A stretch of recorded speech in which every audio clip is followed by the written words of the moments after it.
какой бы я совет дал бы самому себе, да, если бы я начинал только что сетевой маркетинг?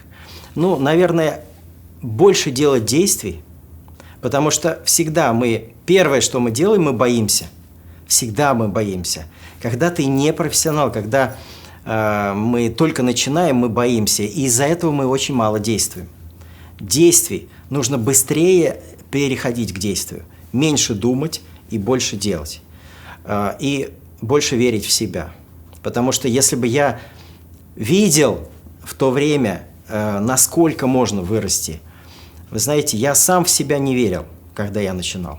Я не верил в то, что я могу это сделать. Я смотрел на этих звезд, на лидеров, я думал, что это просто звезды. И я до них никогда не доберусь. Я бы себе посоветовал больше верить в себя и больше действовать. Именно переходить к действию.